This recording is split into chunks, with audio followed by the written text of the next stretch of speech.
Alors Steph, on va parler de cette marche nordique. Il y a plein de gens qui se sont dit au tout début de la marche nordique que il y avait des fous qui se baladaient dans les bois avec des bâtons de ski, mais sans ski et sans neige.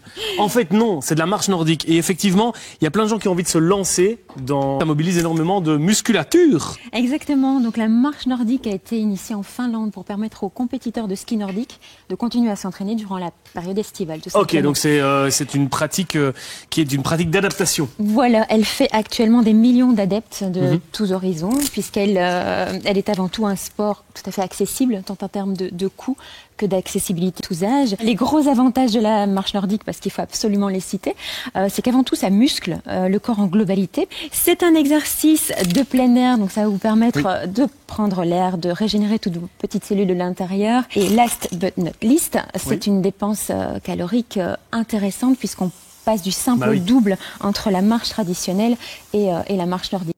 Comment Est-ce qu'on marche normalement? Est-ce qu'on marche normalement ou pas? Est-ce qu'on marche? Alors, ce qu'il faut avant tout, c'est maintenir le mouvement naturel. Donc, je vous propose de faire des petits allers-retours là, et d'abord sans utiliser les sticks, simplement. Hein, on va se croiser comme ça. Donc, simplement en bougeant les bras comme ça.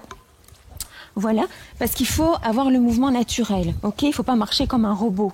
Ok, il faut pas mettre. Voilà. Donc c'est important. Ok. Bon, ensuite, le planté de bâton doit se faire entre les deux pieds, un petit peu. Ça y est, il commence à y avoir. Voilà. Non, là, celui-là. Voilà, le pied et main opposés. Et on change. Donc, simplement comme ça.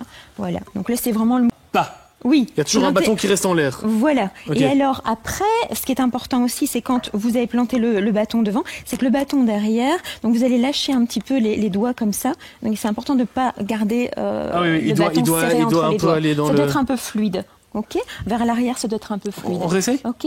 On réessaye. Donc hop. Voilà. Donc simplement le planté de bâton et ça va vraiment propulser. C'est pas évident. Allez, allons-y. Hop. Attendez, vous allez beaucoup trop vite. Je vais trop vite. Vous vous rendez compte que moi, j'ai zéro psychomote. Essayez de penser naturel. Pensez naturel. Voilà, soyez naturel. Voilà, nickel. Ne plantez pas le bâton trop loin devant. Gardez le bâton quand même assez fort à l'arrière. On pourra faire. Est-ce qu'on n'inviterait pas Gwen et Annick qui ont déjà mis leur petit bâton? Elles attendent avec impatience.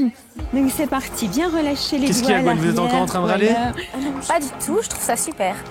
Est-ce qu'on peut faire un petit tour carrément Laissez ça la remédiation. Et le but c'est de marcher plus vite qu'une marche normale? Voilà, hein, c'est vraiment d'optimiser l'effort, donc d'engager la marche vers l'avant. Et c'est vrai qu'on se d'y aller quand même à son rythme, donc ne pas aller au-delà de ses capacités. Bon allez Steph, on rappelle en 3 points les choses essentielles à retenir. Alors le mouvement naturel, c'est vraiment important de respecter le mouvement de la marche naturelle. Donc ça c'est le premier point. Le second point, on place les sticks à chaque fois à l'avant entre les deux pieds. Donc ça c'est important de placer le stick correctement entre les deux pieds, ni trop devant, ni trop derrière.